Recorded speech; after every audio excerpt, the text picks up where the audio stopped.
Hello, everybody. I'm Jeff Johnson. And I'm Garrett Gibson. And for the Film By podcast, this is Previously On.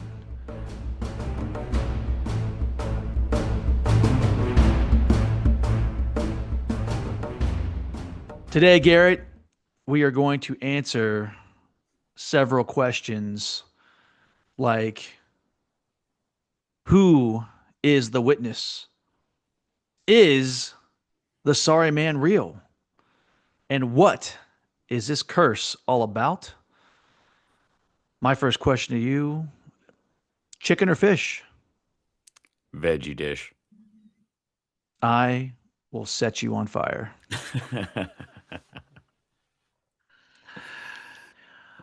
All right, Garrett. So we jumped into this Netflix show. Something very bad is going to happen. It's a 8 episode limited series. I know we had a lot of questions after the first 2 episodes, and we have come back. We have watched episodes 3 and 4, and we're going to jump into that because I feel like we got some big answers here. I don't Oh know if yeah. I don't know if I like the answers. I don't know if I how I feel about the answers. I don't know how you feel about the answers, but we are going to find out. Let's start with episode 3. I will light you on fire. Rachel is tasked with taking down the Cunningham's meal preferences and discovers a lot more than she expected. You're reading that little blurb on Netflix, and you're like, what are we doing? So Yeah. apparently, when you're the bride to be, your job is to plan the wedding meal and figure out everyone's preferences and all that stuff. So let's just talk about it. This we got this dreamlike POV that's moving through the house all the way to the cellar. Um, we find Boris in the basement.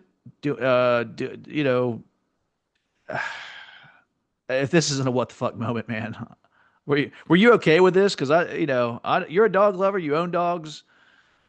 Doing some taxidermy to the family dog. Yeah, it's a odd way to start an episode for sure, but Odd way, and we got this heavy breathing, this like panting.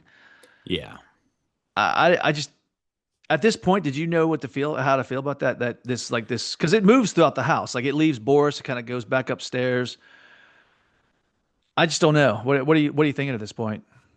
Are you interested? Are you like, what are we doing? Kind of curious about it, but I mean, ultimately seeing where it goes, it kind of makes sense what they were leading with there.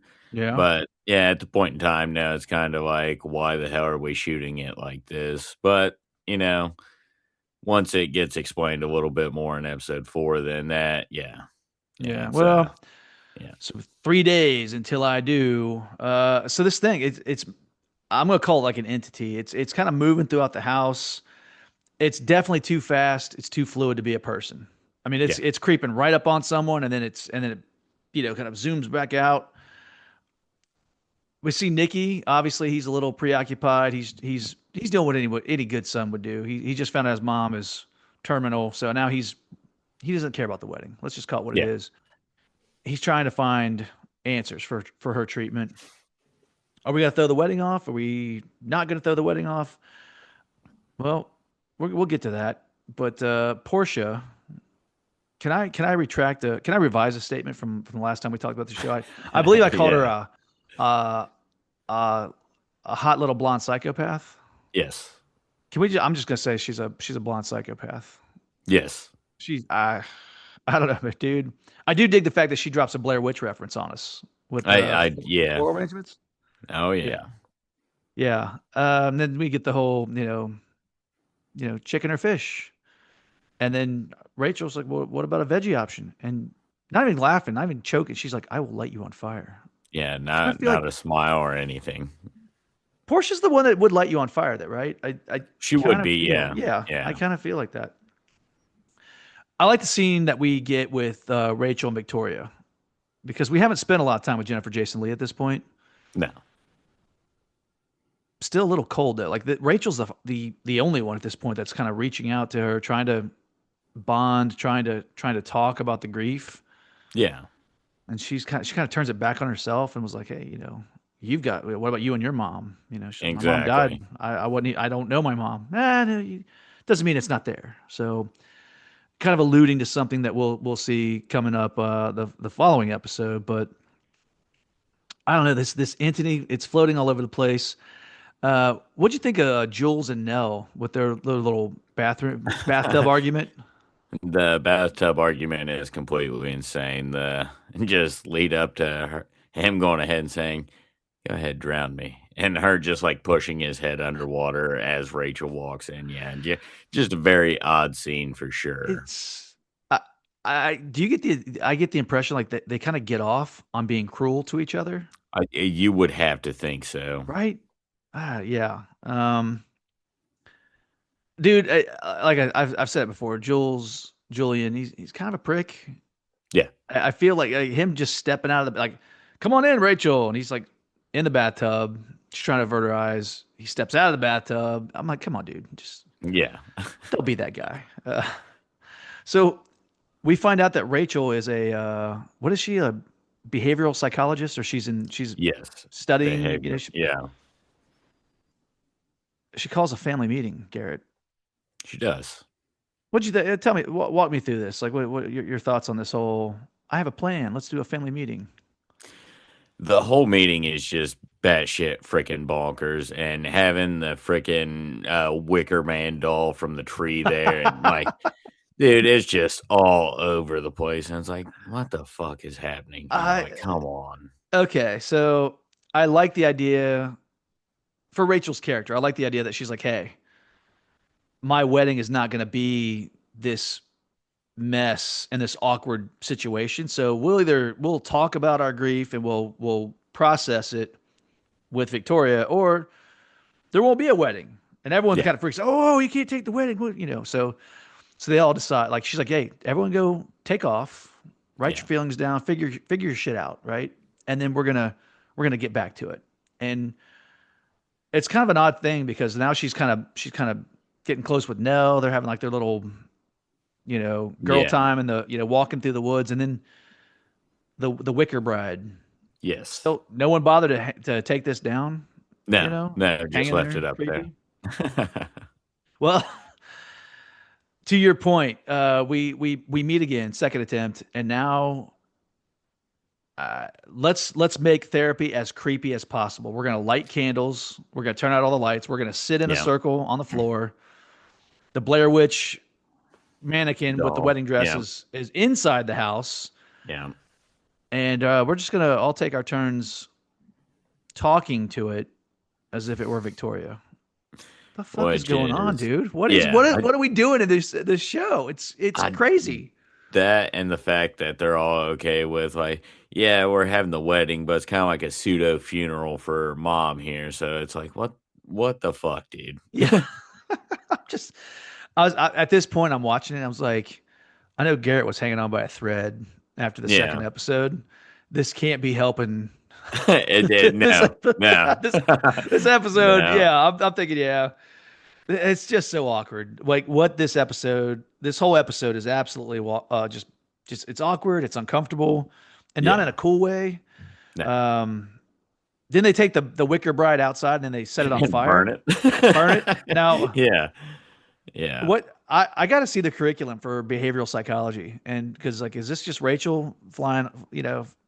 Just flying, shooting from the hip, and go. I think this would be kind of cool. Maybe we should try it this. has to be her shooting from the hip. There, yeah, yeah, no, We've talked in the past about little kids always make horror films or horror series. They always make them creepier. yeah. This kid Jude, I'm trying to look at him as like he's just a normal kid. But what normal kid takes a camcorder and just kind of wanders through a creepy place in the dark? Yeah. Around in the cellar and all that Yeah, stuff of this big, elaborate hotel kind of cabin out in the middle of nowhere. Garrett, when I was his age, like we had a big creepy basement. Yeah. I was scared to go down there. I didn't want to go down there. Yeah. No, same. No, what kid? Yeah, this kid's like, I got a camcorder. I'm going in. Exactly. I'm going in.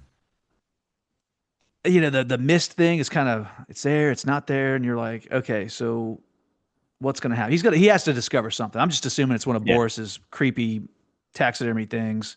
Especially you see all the like dog carvings, and then you see the like taxidermy to like deer head Yeah, and all that stuff on the wall. And yeah, you kind of figure he's going to come across something absolutely horrendous, and then you get the camera turn to, that well, at the spin. point in time, the stranger after you Yeah. hear the noise. Yeah.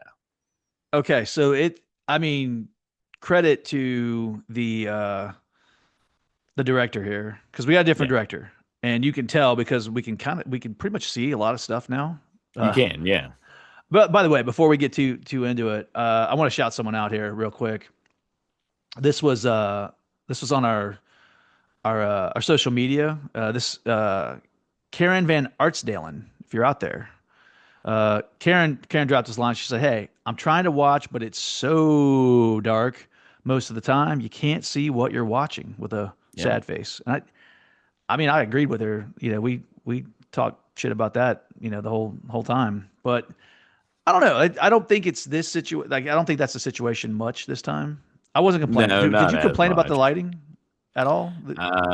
It didn't bother me as much in this episode. It kind of makes a return somewhat in episode 4, but Yeah, whatever. yeah, yeah. Well, it's like a split second when that kid spins around and catches the person Yes. who I would describe as like hobo Andy Warhol. Um, I could see that. Yeah.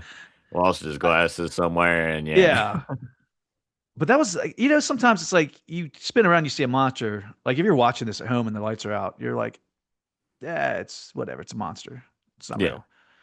When you see a creepy hobo looking guy like that, that guy could be in your kitchen Yeah. if you walk. He's in the closet. Like Yeah. it's Just the look on his face too. yeah. Like I mean, it's everything. Yeah, exactly. Yeah.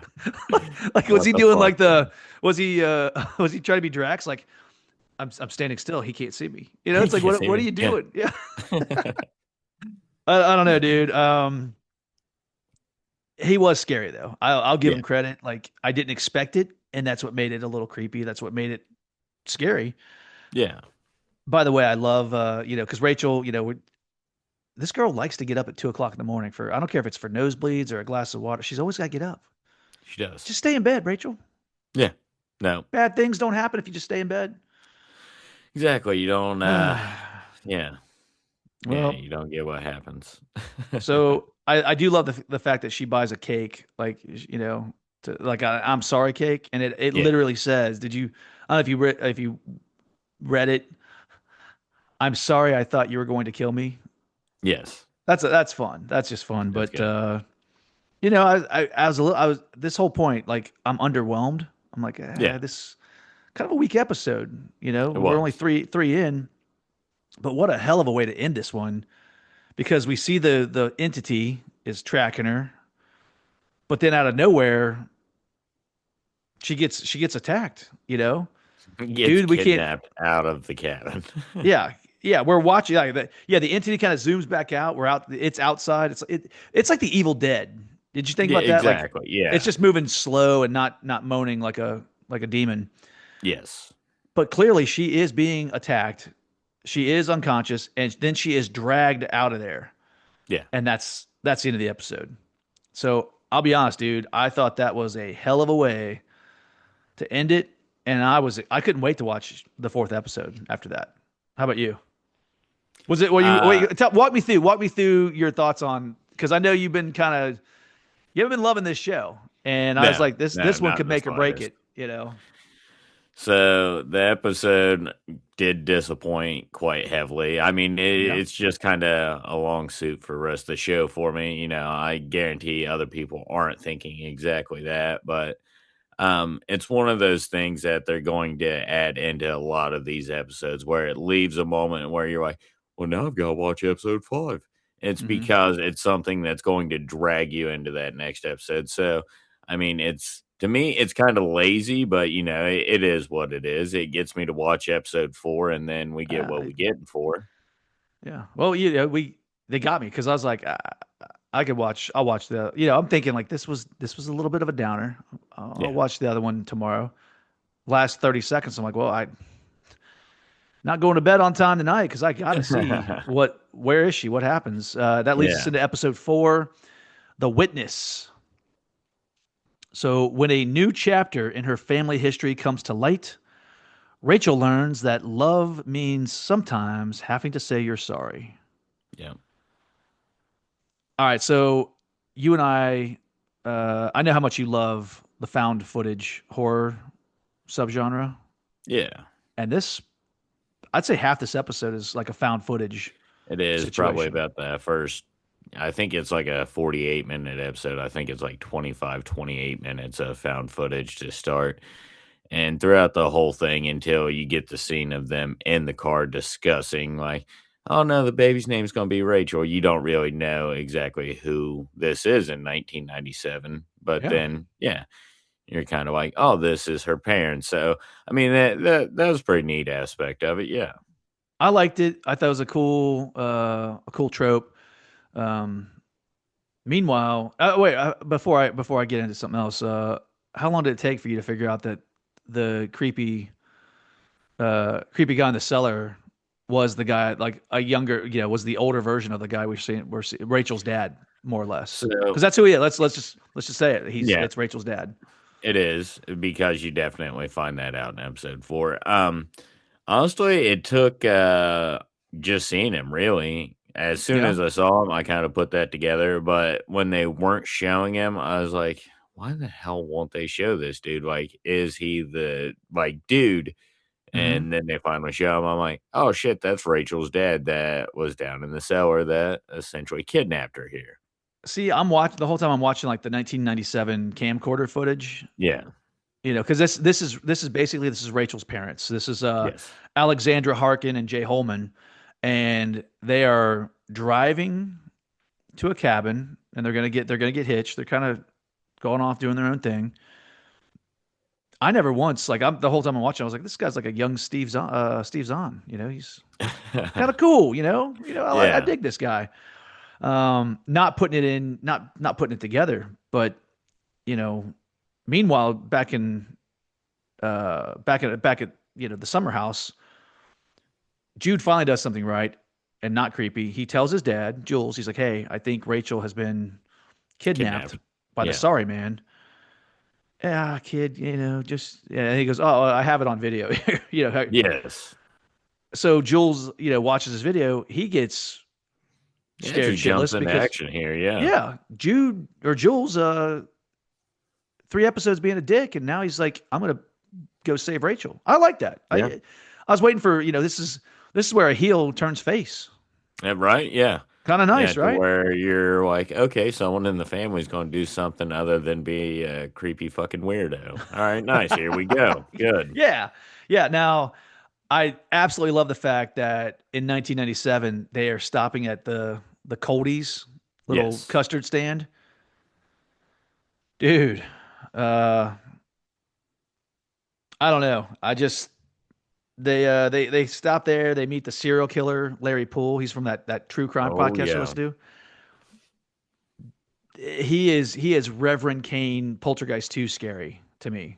he is. Yeah, Just not just his look, but like his mannerisms and dude, I don't know where they found this guy, but hats off to them. Again, you're using just a regular person to scare the shit out of me without special and it's effects or working. monsters, and it's working Yeah, damn good. Um, I don't know.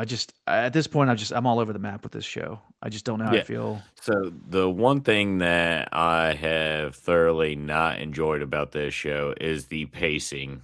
Like, there's Mhm. no consistent pacing in across the 4 episodes at all. It feels disjointed, right? It does. It feels Yeah, like you can tell it's multiple different directors for each and every yeah. single episode. So, and here's we're starting to get they're throwing some breadcrumbs at us, and it's like they're documenting the cabin, and then Rachel's mom is like she has some serious deja vu. She's like, I've been here. I almost feel like my daughter was here. He's like, Yeah, she's not born. No, no, like I she's could here see her. now. She's here Yeah, now, and she's upset, and I'm like, what are we doing? Are we doing like a parallel dimension thing? Because at this point, we're 3.5 episodes in, and the show has not really defined what the the evil is, Yeah. the monster in the closet. What is it? Yeah. But they head to the church. Oh, here's the witness, because you can't just unless you're William Wallace Of getting married course. in the forest, you got to have someone to witness it. Yeah. And when you heard his voice, man, It's are you Latko. He's back. are you sure he's the one? I was like, holy Yeah. shit, this dude is he just hanging out in this town, like just Yeah. being a psycho to everybody? Just shows up every 15 to 20 years like, hey, Dan, are you Yeah, sure? Yeah. yeah. So first dance at the cabin. It's romantic. I love the fact that they're documenting for baby Rachel until she begins bleeding profusely from her eyes and her nose and Yeah. passes out. I mean, she dies right there on camera. Like She does. that look, you know. Yeah. Because I'll be honest with you, we've seen a lot of POV stuff. Does it ever bother you? I'm talking movies or TV shows. Does it ever bother you when someone's like, "Oh, they're like something like, hey, put the camera down," and then like they put the camera down, but it's aimed and pointed exactly where the action is. Yeah. Like, does that bother you, or is that one of those things that you can look? Can you look past it? What do you think? So, I mean, we kind of covered this in an episode. I think leaving stuff to the imagination works way better at times.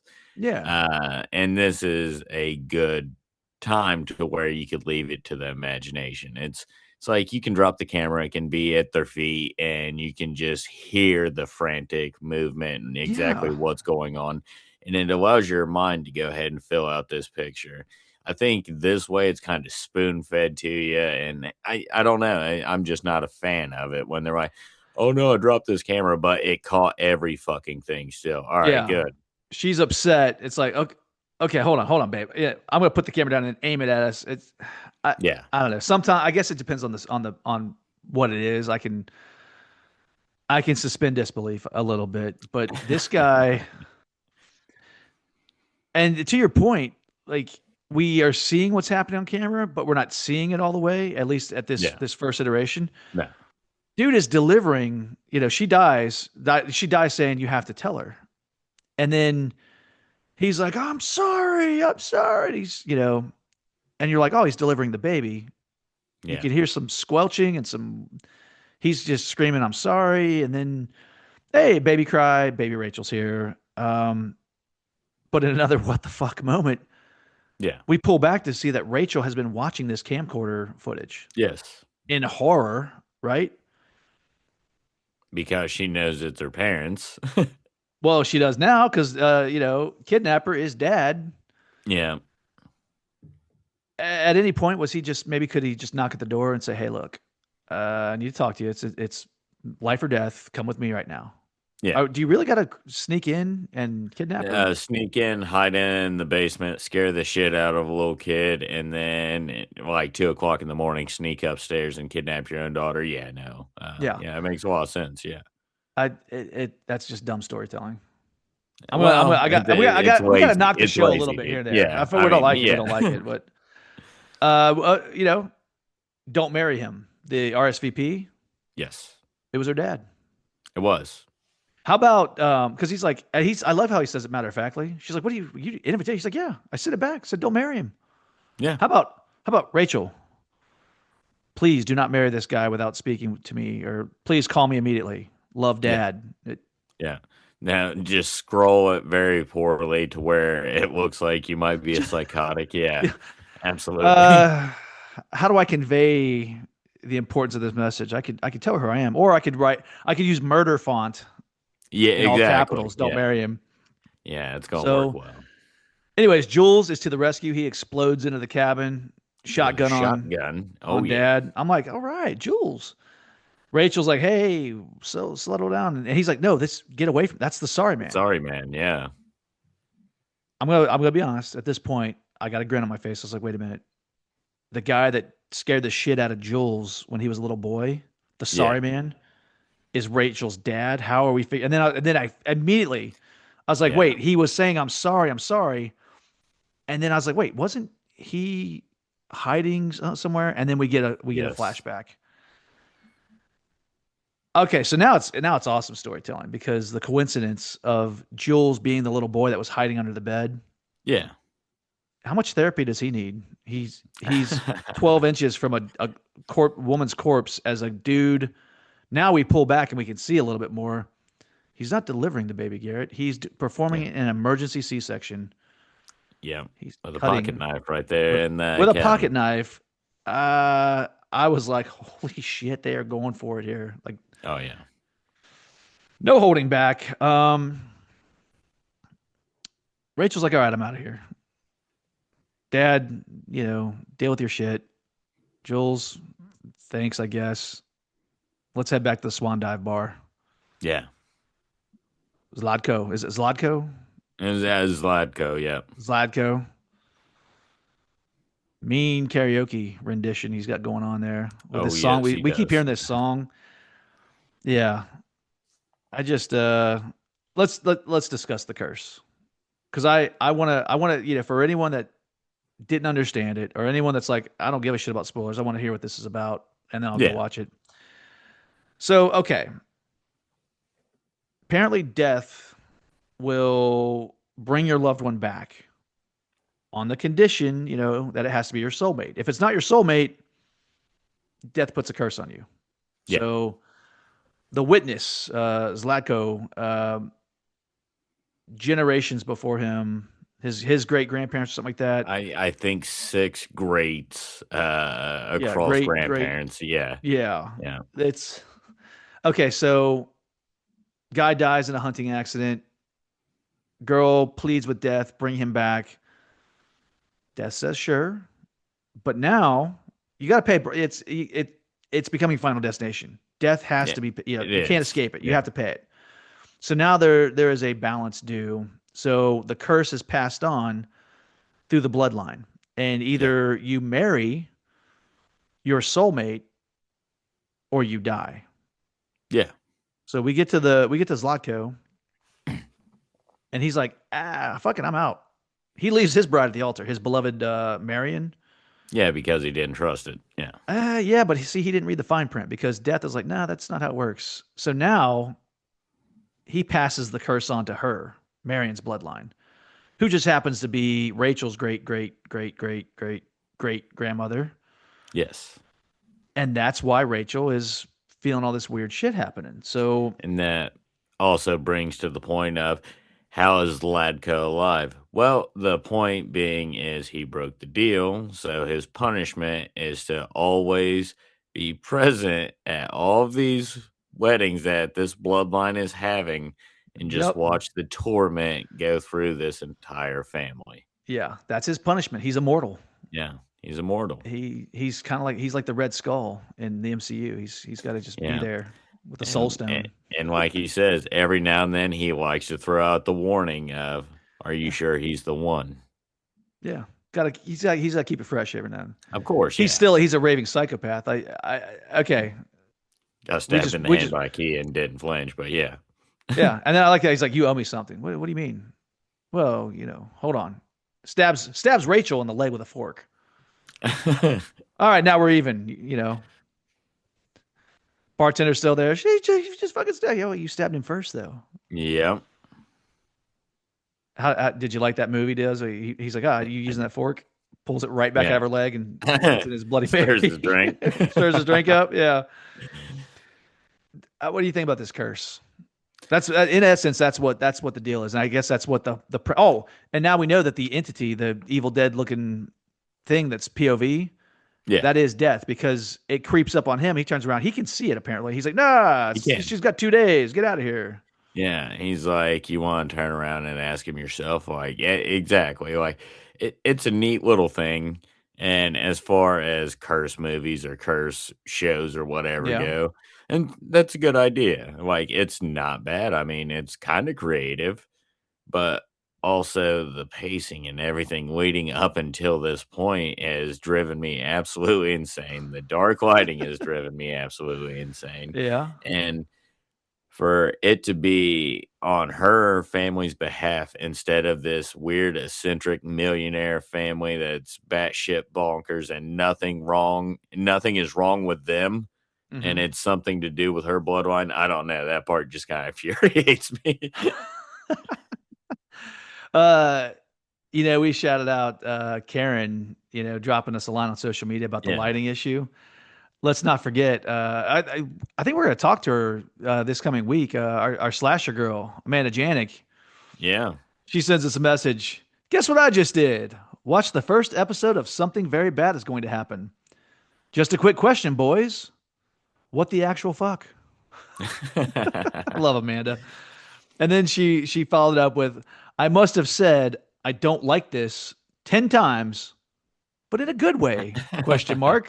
Triple question mark. Like I think Amanda actually I think she's captured my whole feeling about this show. Like I'm just I'm like what the fuck? What are we doing? What is this? Yeah. And and yet I'm compelled to watch it. So So I'm compelled to watch it just because I'm one of those people. If it's a bad movie or a bad TV show, if I start it, I will finish it just because if I'm going to bash something, I want to be able to understand it 110% okay. completely. So it has my justified anger and hatred towards it. So So yeah, not, I'm gonna stay not for the holding next back. four. Yeah, I'm gonna stay for the next four You're episodes, no matter what. you're halfway through it. So Yeah. if you're at the Texas Hold'em, you're pot committed. Like Exactly, you yeah. can't No, back out now, right? I'm not backing out right now, hell no. Uh, I know you want it to get better, obviously. Of course, yeah. What's your what you're thinking? Like, could it get better? Are you? I So mean, because now we know what the curse is. yeah, We know who the witness is. We yeah, know the sorry man is real. yeah. We're halfway through. What are they? It's a like a horror series. Like, what are they going to throw at us now? What's So the scare coming? so Something's got to be out there. the one thing that they say at the end of this episode is, well, and it's Rachel's point of view of asking the witness is, so I either marry my soulmate and die, or I go ahead and say no, and then the curse gets moved on to his family. So she's Yeah. left thinking about that decision. To me, that's the only interesting aspect of this television show from here on out, just because obviously we see her walking to the altar. We're going to know that if she doesn't marry him by midnight, or yeah, by midnight on their wedding day, Sundown or she's whatever. gone. Yeah, and by sundown, there it is, I think. Then she's dead. So it depends. Does she get there and just say, "No, the curse is yours. This isn't going to my daughter or my son. Whatever. Have fun." But then she's cursed to live forever. So I don't know. I feel like that's one of the most interesting aspects to look forward to. So I guess it could take a turn and be a little more like Well, viewable going forward. the small thing I picked up on here is you said it. It's her phrasing. So I get married in 2 days and then I die, or I walk away. I pass it on to his family. Yeah. Well, okay. The whole point of the curse, maybe I missed this, Garrett, but the whole point of the curse is it has to be your soulmate. You have to believe in a Yes. soulmate, and she has that conversation with Like, what if Jules I on the don't believe in a soulmate? yeah. What if I don't believe in soulmates? So for her to say, "Oh, so I get married and I die," it's like is she right there saying like Nikki is not my soulmate? And Like yeah, I'm yeah, not. and then just marrying him for money and all that shit. Yeah, I mean, very well could be. So, Could be. Yeah. yeah, it does stack you up nicely for the next four episodes of will they, won't they, leave them with a Hmm. curse or just die. Yeah. Well, that big Yeah, two 2 days. days before I do, and whether it's my curiosity taking us to episodes 5 and 6, or you begrudgingly needing to finish this, we will be back, and we'll be talking about this one. We're gonna finish Of it. course. All Yeah, right. Well. Um, all right. Well, just remember when the show ends, the conversation begins. We'll see you next time.